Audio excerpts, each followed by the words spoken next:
Gastric సమస్యలతో బాధపడుతున్నారా? అయితే సంప్రదించండి homeo care international. Class room లోనే టీచర్ హత్య. అన్ని గాయాలున్నాయి మేడం. స్కెచ్ వేసి హత్య చేసిన విద్యార్థులు. ఎవరైనా టీచర్స్ వెనక పక్క నుంచి ప్రోద్బలం లేకుండా వాళ్ళు కొట్టింటారా? గుంపుగా కొట్టి చంపేశారు.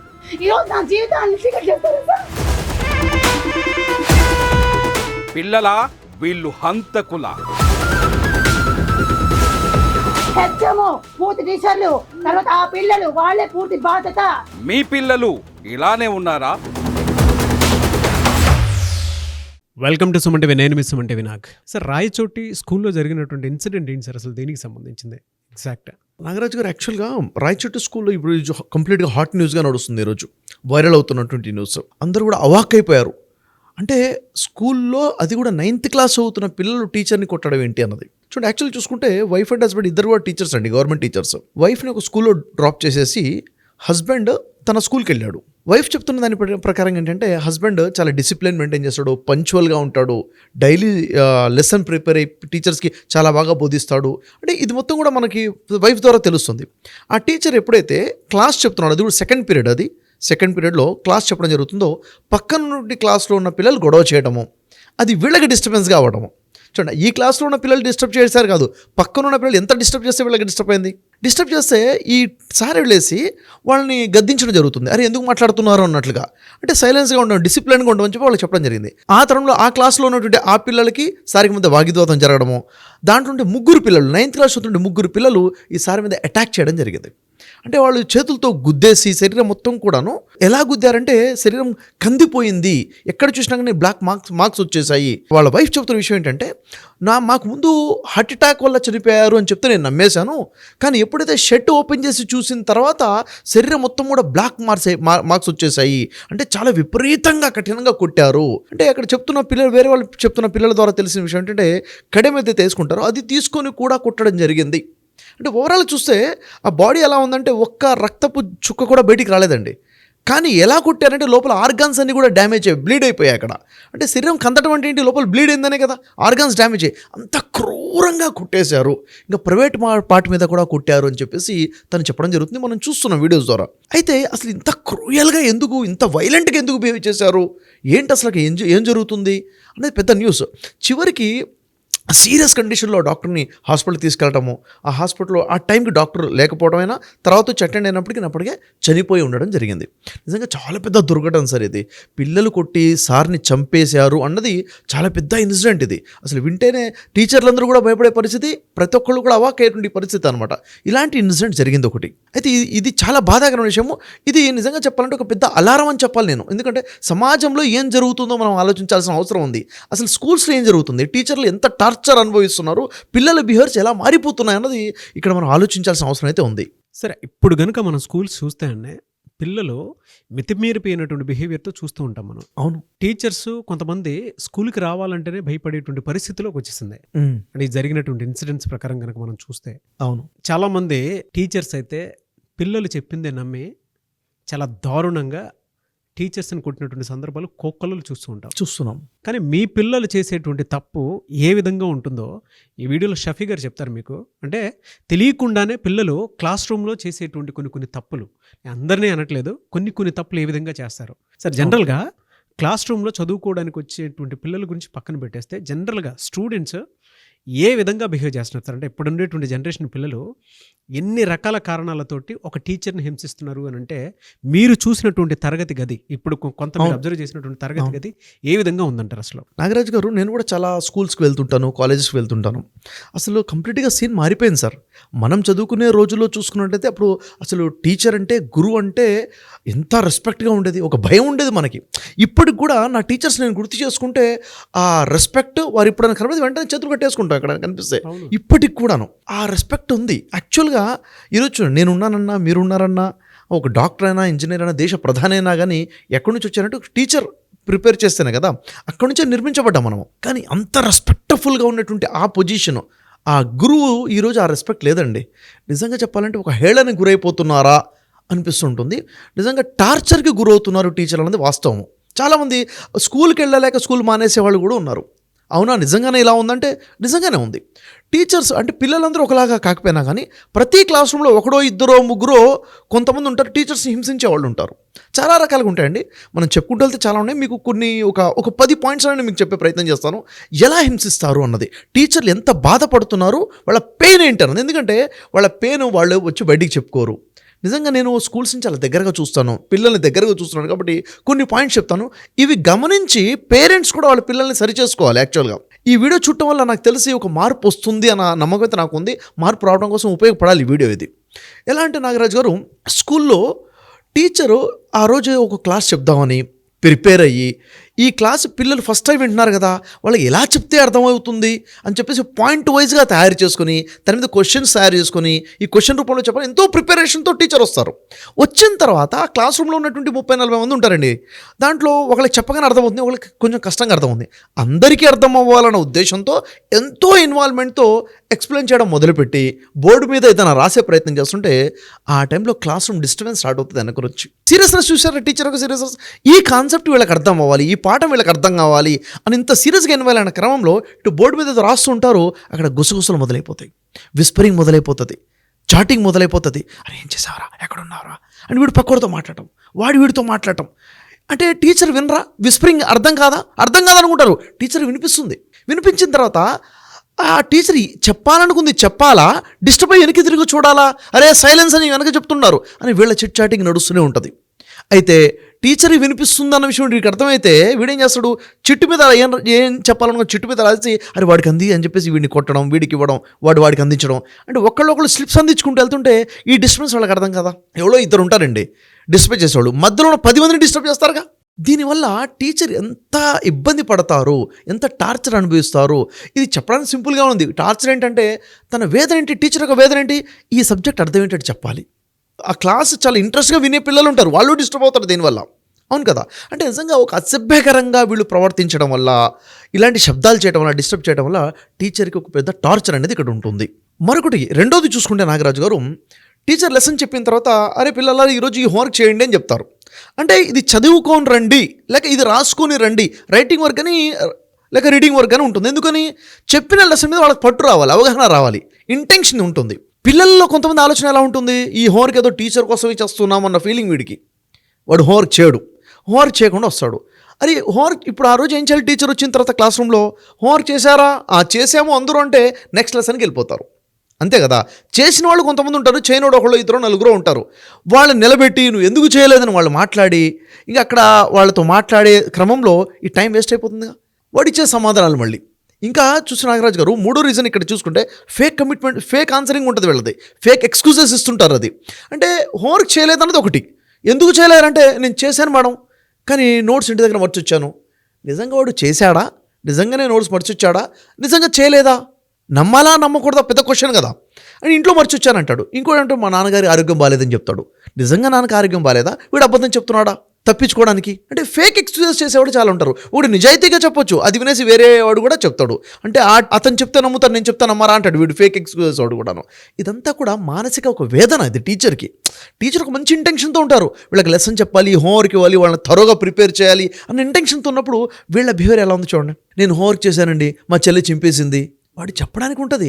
కానీ ఇక్కడ వినే వాళ్ళకి టీచర్కి ఎలా ఉంటుంది ఒకసారి ఊహించాడు. టీచర్కి ఇక్కడ డిస్టర్బెన్స్ అనమాట. ఇలా మాట్లాడుతున్న నాగరాజు గారు, టీచర్కి ఆ ఫీలింగ్ ఎలా ఉంటుంది చెప్పండి, నరకం అనిపిస్తుంటుంది. ఇక్కడ ఇంటెన్షన్ ఏమో వాడి భవిష్యత్తుని తీర్చిదిద్దామని, వాడేమో జోక్స్ చేసుకుంటూ ఫేక్ ఎక్స్క్యూజెస్ ఇస్తుంటాడు. ఈ పెయిన్ ఎవరికి చెప్పుకోవాలి టీచర్ చెప్పండి. నిజంగా చెప్పాలంటే ఆ పెయిన్ చాలా విపరీతంగా ఉంటుంది. ఇక్కడ మనం 3 విషయాలు చూసాం. ఒకటి క్లాస్ రూమ్ డిస్టర్బ్ చేస్తున్నాడు, వీడు హోంవర్క్ చేయకుండా టైం వేస్ట్ చేస్తున్నాడు, ఏంట్రా అని అడిగితే 3వ రీజన్ ఏంటి, ఫేక్ ఎక్స్క్యూజెస్ చెప్తున్నాడు, నిజం చెప్తున్నాడు, అబద్ధం చెప్తున్నాడు, మనకు అర్థం కాని ఉండే పరిస్థితి. అంటే నిజాయితీ ఉందా లేదా మనకు అర్థం కాదు వాడి దగ్గర. ఇవన్నీ కూడా పెద్ద క్వశ్చన్స్ కదా. ఇంకోటి చూసుకుంటే నాగరాజు గారు, 4th రీజన్గా మనం మాట్లాడుకుంటే రూల్స్ ఉంటాయి, క్లాస్ రూమ్కి రూల్స్ ఉంటాయి కదా, డిసిప్లిన్ అనేది ఒకటి ఉంటుంది. ఫర్ ఎగ్జాంపుల్ చూడండి, ఇప్పుడు మీరు ఇంట్లో ఉన్నప్పుడు ఎలా ఉంటారు, అదే మీరు రిలేటివ్స్ ఇంటికి వెళ్తే ఎలా ఉంటారు, ఒకేలా ఉంటారు కదా. ఇంట్లో ఉండే విధానం వేరు, రిలేటివ్స్ ఇంట్లో ఉండే విధానం. అదే మార్కెట్లో ఉంటే రోడ్డు మీద ఎలా ఉంటాం, అదే సినిమా థియేటర్లోకి వెళ్తే అక్కడ ఎలా ఉంటారు. మరి క్లాస్ రూమ్లో ఎలా ఉండాలని రూల్ ఉంటుంది కదా. క్లాస్ రూమ్లో ఉన్నప్పుడు నువ్వు ఎలాంటి యూనిఫామ్ వేసుకొని రావాలి, ఎలా కూర్చోవాలి, విధానం ఏంటి, నువ్వు భోజనం చేసే లంచ్ ఎప్పుడు, స్నాక్స్ ఎప్పుడు, తినే విధానం, ప్రతిదానికి కూడా రూల్స్ అండ్ రెగ్యులేషన్స్ ఉంటాయి. వాటిని వీడు బ్రేక్ చేస్తూ ఉంటాడు. వాటిని బ్రేక్ చేస్తూ ఉంటాడు. ఇక్కడ చేసే తప్పేమో పిల్లలు, క్వశ్చన్ చేయబడుతుంది టీచర్. ఎందుకు? పైన అథారిటీ ఉంటుంది కదా, హెచ్ఎం ఉంటారు కదా, ప్రిన్సిపల్ ఉంటారు కదా, మీకు తెలియదా, చూసుకోవడం రాదా, డిసిప్లిన్ ఎందుకు లేదు, ఎందుకని సౌండ్ చేస్తున్నారు, మీరేం చేస్తున్నారు అంటే క్వశ్చనింగ్ ఏమో టీచర్లకి. ఇక్కడ బాధ చూడండి, అటు పిల్లలకి గట్టిగా చెప్పలేక, అవునా, ఇటు మేనేజ్మెంట్కి సమాధానం చెప్పుకోలేక వీళ్ళు డిసిప్లిన్ బ్రేక్ చేస్తుంటే, వాడు డిసిప్లిన్ బ్రేక్ చేస్తే వాడికి ఒకటి నష్టం కాదు, మిగిలిన డిసిప్లిన్ మెయింటైన్ చేసే వాళ్ళకి డిస్టర్బ్ అవుతుంది, టైం వేస్ట్ అవుతుంది. ఇక్కడ మెయిన్ ఛాలెంజ్ ఏముంటుందండి నాగరాజు గారు, సిలబస్ అనేది ఒకటి ఉంటుంది కదా. ఈ సిలబస్ అకాడమిక్ సిలబస్ 1 ఇయర్కి ఇంత ఉందంటే, హాఫ్ ఇయర్లీ ఎప్పుడు ఎగ్జామ్ ఉంటుంది, క్వార్టర్లీ ఎప్పుడు ఎగ్జామ్ ఉంటుంది, యూనిట్ టెస్ట్లు ఎప్పుడు ఉంటాయి, ఎప్పుడు ఎన్ని లెసన్స్ కంప్లీట్ చేయాలని టార్గెట్ ఉంటుంది కదా. ఉండేది 30 minutes పీరియడ్, 40 minutes పీరియడ్. దాంట్లో టీచర్ ఫోకస్ దేని మీద ఉండాలి, పాఠం చెప్పి అర్థమయ్యేటట్టు చెప్పి క్వశ్చన్కి ఆన్సర్ చేసి హోంవర్క్ చేసి వాళ్ళని ప్రిపేర్ చేయాలి. ఇది కాకుండా ఈ సొల్లు కబుర్లు ఈ విధంగా వాడు మాట్లాడుతుంటే, ఈ డిసిప్లిన్ బ్రేక్ చేస్తుంటే టీచర్ నిజంగా చెప్పాలంటే టార్చర్ అనిపిస్తుంది నాగరాజు గారు. ఇది నిజంగా చెప్పాలంటే వాళ్ళు చెప్పుకోరు, నేను దగ్గర నుంచి చూస్తుంటాను, టీచర్స్ మాట్లాడుతుంటే అర్థమవుతుంది, అవునా ఇంతగా పిల్లల బిహేవియర్ ఇలా మారిపోయిందా అన్నది ఒక బాధ అనిపిస్తుంటుంది. 5th రీజన్గా మనం మాట్లాడుకుంటే నాగరాజు గారు, ఎక్సెసివ్ టాకింగ్. ఎవ్వరు మాట్లాడటం మొదలుపెట్టారు. ఇప్పుడు మనం ఉన్నప్పుడు మన టీచర్ ముందు మాట్లాడాలంటే భయపడుతూ మాట్లాడేవాళ్ళం, పూర్తి సమాధానం కూడా చెప్పడానికి భయపడేవాళ్ళం. అంటే ఏమైందంటే మనం చాలా ఒబీడియంట్గా ఉండేది. ఈరోజు ఆ ఒబీడియన్స్ కనబడట్లేదు, ఆ భయం లేదు, ఆ భక్తి లేదు, ఆ వినయ విధేయతలు అనేవి లేకుండా పోయాయి.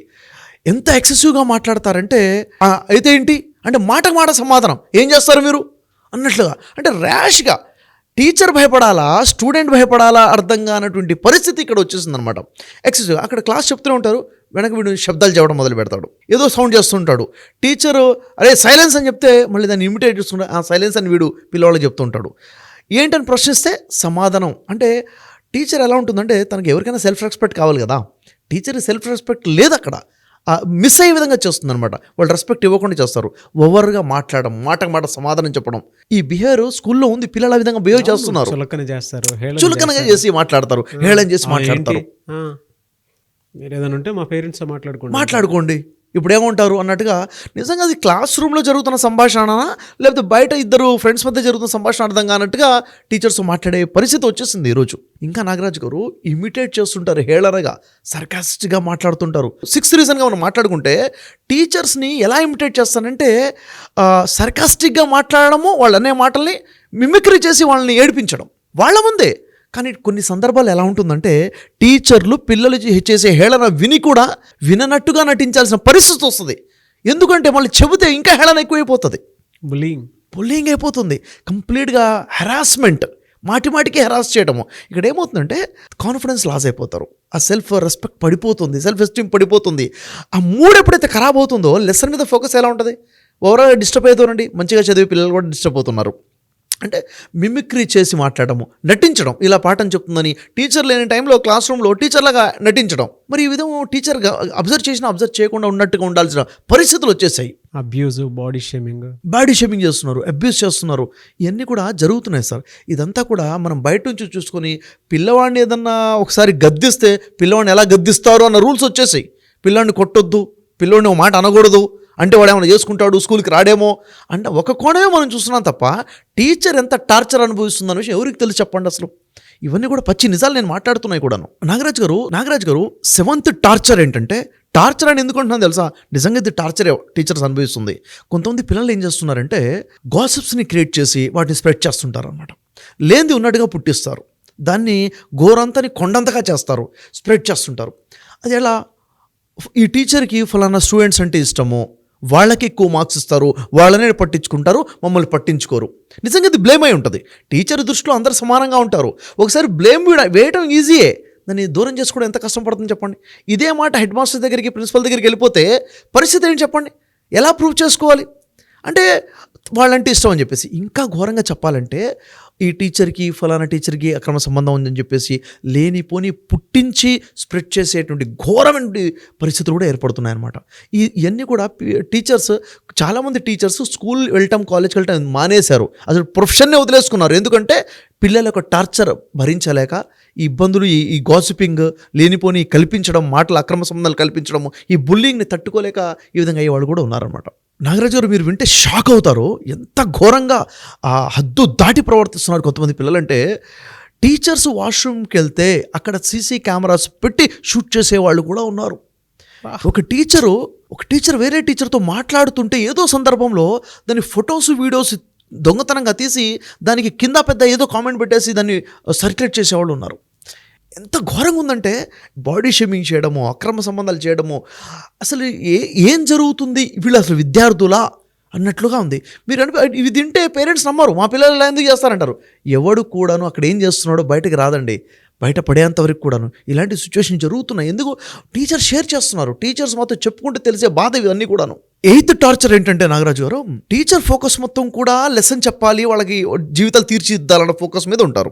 వాళ్ళకి టార్గెట్స్ ఉంటాయి, అంటే ఈ సిలబస్ కంప్లీట్ చేయాలన్నది టార్గెట్ ఉంటుంది కదా. ఇక్కడ చూసుకుంటే ఇక్కడ ఫోకస్ ఏమో క్లాస్ చెప్పే విధానంలో పాఠం చెప్తుంటారు, వెనక నుంచి ఇద్దరు కొట్టుకుంటూ ఉంటారు పిల్లలు. వాడు నన్ను గిచ్చాడు, వీడు నన్ను నెట్టేశాడు, వాడు నన్ను గుద్దేశాడు, ఈ కంప్లైంట్స్. ఇప్పుడు టీచరు వాళ్ళ గొడవలు సాల్వ్ చేసుకుంటూ కూర్చోవాలా, సిలబస్ కంప్లీట్ చేయాలా? అంటే సిచ్యువేషన్ నరకం అనిపిస్తున్నారండి నిజంగా. అంటే ఇప్పుడు వాళ్ళిద్దరి విషయంలో మాటలు మొదలు పెడితే వీడినంటే వాడికి కోపం, వాడినంటే వీడికి కోపం, కంప్లైంట్స్ ఇంటి దగ్గరికి వెళ్ళిపోతాయి, మళ్ళీ మేనేజ్మెంట్ దగ్గరికి వెళ్ళిపోతాయి. అంటే ఏదో ఎప్పుడో ఒకసారి కాదు, డైలీ సిచ్యువేషన్స్ ఉన్నాయన్నమాట. అంటే పిల్లలు క్లాస్ రూమ్కి వస్తుంది ఎందుకు అన్న బేసిక్ కామన్ సెన్స్ కూడా వాళ్ళకి లేకుండా పిల్లలు కొట్టుకోవడము, వీడి వస్తువులు వాడు తీసుకోవడము, వాడి నోట్స్ విడిచించేయడము, ఇది అంటే ఏజ్ చిన్నపిల్లలు చేస్తున్నారంటే నాగరాజు గారు కాదు, 9th class 10th class intermediate స్కూల్లో పిల్లలు కూడా ఇలాంటి బిహేవియర్ కలిగి ఉన్నారు.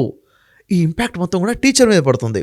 అంటే నలిగిపోతుంది ఎవరు ఇక్కడ, టీచర్ నలిగిపోతున్నారు. ఎందుకంటే వాళ్ళు అవునన్నా తప్పే, కాదన్నా తప్పే, వీడికి సపోర్ట్ చేసిన తప్పే, వాడికి సపోర్ట్ చేసిన తప్పే, ఫోకస్ ఎక్కడ చేయాలో అర్థం కావట్లేదు. ఏమైనా మాట్లాడితే మీకు అవసరమా, మీరు ఎందుకు ఇన్వాల్వ్ అయ్యారు అని చెప్పేసి టీచర్ మీద ప్రెజర్ కూడా వస్తుంది. ఇవన్నీ కూడా వాళ్ళు చెప్పుకోలేక ఉన్నట్టు సిచ్యువేషన్ అనమాట. ఇవన్నీ టార్చర్ వాళ్ళు అనుభవిస్తున్నారు. 9th టార్చర్ ఏంటంటే నాగరాజు గారు, క్లాస్ రూమ్లోకి స్కూల్ పిల్లలు ఫోన్స్ ఎలో లేవు, తెచ్చుకోకూడదు రూల్ అది. వాడు తెచ్చుకుంటాడు, మళ్ళీ దొంగతనంగా తెస్తాడు. ప్రతిరోజు చెక్ చేస్తారు ఆ బ్యాగులు, ఎన్నిసార్లు చెక్ చేస్తారు, ఎక్కడెక్కడ చెక్ చేస్తారు. వాడు తెస్తాడు, తెచ్చిన తర్వాత అక్కడ క్లాస్ చెప్తుంటే వీడు ఇక్కడ వీడియో గేమ్ ఆడుకుంటూ కూర్చుంటాడు. ఇద్దరు తెచ్చుకొని వాడు అక్కడ గేమ్స్ ఆడుకుంటూ కూర్చుంటుంటారు. వాళ్ళిద్దరు ఆడుతున్న విషయం ఇంకా నలుగురు డిస్టర్బ్ అవుతారు. అవునా, ఇది మొత్తం కూడా క్లాస్ రూమ్ డిస్టర్బెన్స్. వాడు దానివల్ల క్లాస్ రూమ్ అర్థం చేసుకోడు, వాడికి మార్క్స్ తక్కువ వస్తాయి, ఇబ్బంది ఎవరి మీద, టీచర్ మీద పడుతుంది. వీడి జీవితం వాడు నాశనం చేసుకుంటాడు, మళ్ళీ బ్లేమ్ అయ్యేది కూడా టీచర్ కూడాను. ఇంక వీడు ఇంతవరకే ఉండకుండా వేరే వాళ్ళని కూడా డిస్టర్బ్ చేస్తాడు. ఆ ఫోన్ తెస్తే అమ్మాయిల ఫోటోలు తీయడం, అబ్బాయిల ఫోటోలు తీయడం, దాన్ని ఇంకో విధంగా వైరల్ చేయడం, టీచర్ వీడియోస్ తీయటము, ఫోన్ తీసుకొచ్చి కంప్లీట్గా మిస్యూజ్ చేస్తుంటారు అనమాట. ఇవన్నీ కూడా టీచర్ ఫేస్ చేసే ప్రాబ్లమ్స్. ఇంకా ఏదైనా విషయంలో మాట్లాడి ఏదైనా చేస్తే మా పేరెంట్స్కి కంప్లైంట్ చేస్తా అన్నట్లుగా తయారైపోయి. ఇది 10th టార్చర్. ఇది 10th ఏంటిది, పేరెంట్స్ కంప్లైంట్ చేస్తా అని చెప్పడం. కంప్లైంట్ ఏమని చేస్తాడు, ఉన్నదాన్ని మార్చి కంప్లైంట్ చేస్తాడు వాడు ఖచ్చితంగా. పేరెంట్స్ ఎలా సిచ్యువేషన్ ఉంది, పిల్లల మాట వినే పరిస్థితి ఉంది. వచ్చేసి మా టీచర్ ఇలా చేశారు, అనవసరంగా నన్ను తిట్టారు, నన్ను బ్లేమ్ చేశారు, నన్ను షేమ్గా ఫీల్ చేయ విధంగా చేశారు అని చెప్తే నిజంగా వీడు తప్పేంట్రా అని అడిగే పేరెంట్స్ ఎంతమంది ఉన్నారు నాగరాజు గారు?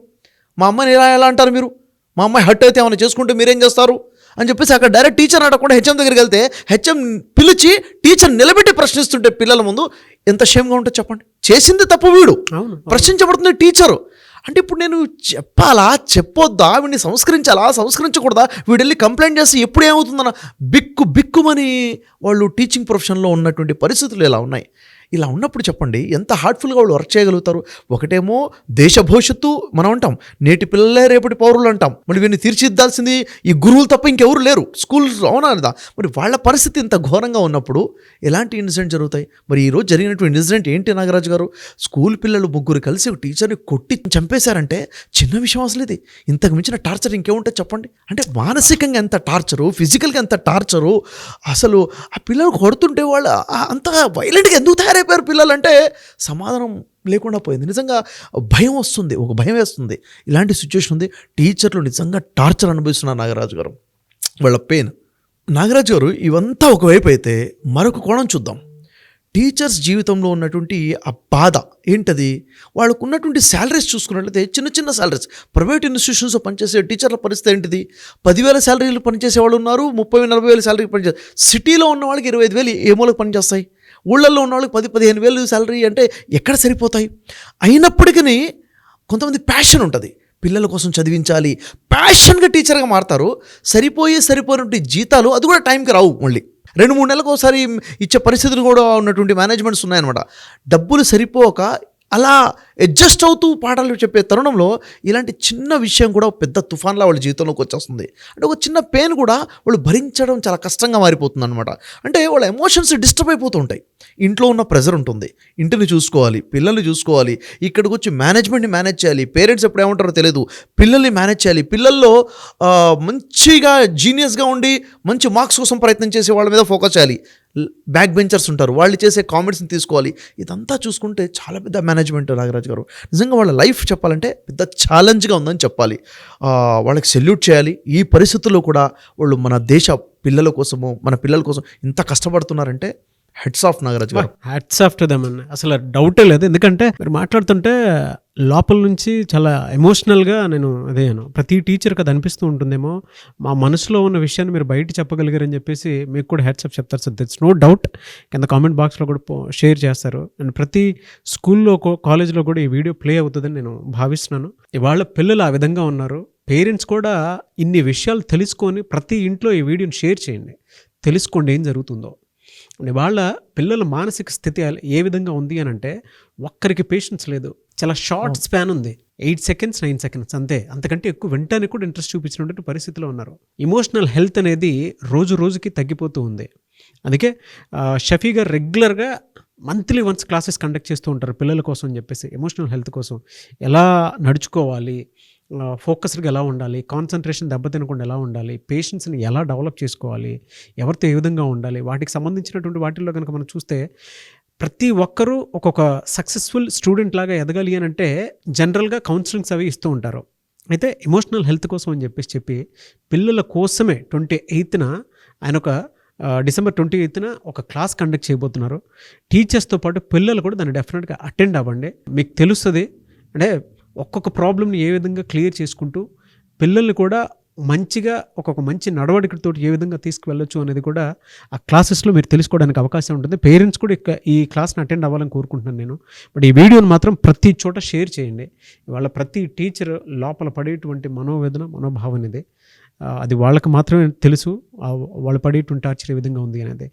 లేదు పర్సనల్గా కౌన్సిలింగ్ తీసుకోవాలి అనుకున్నా కూడా, లేదంటే పిల్లలకి మాట వినట్లేదు ఇలా ఉన్నారు అనుకుని మీకు అనిపిస్తే మాత్రం వాళ్ళ పేరెంట్స్కి సజెస్ట్ చేయండి. వీడియో చూపించిన తర్వాత ఈ వీటిలో ఈ 10 కారణాల టార్చర్లో నేను కూడా అనుభవిస్తున్నాను, కుదిరితే మీ పిల్లల బిహేవియర్ని మార్చడానికి షఫీ గారి దగ్గరికైనా సరే పంపించండి కౌన్సిలింగ్ కోసం, లేదంటే మీరే ఫ్యామిలీతో పాటు కలిసి అప్రోచ్ అయినా పర్లేదు అని అపాయింట్మెంట్ తీసుకున్నా సరే మీరు డెఫినెట్గా అటువంటి సజెషన్స్ కూడా ఇవ్వచ్చు. Anyways hats off to you sir, great thank you contribution to the society ఈ వీడియో తోటి. And hats off to all the teachers. Thank you and thank you so much Shafi గారు. Thank you much.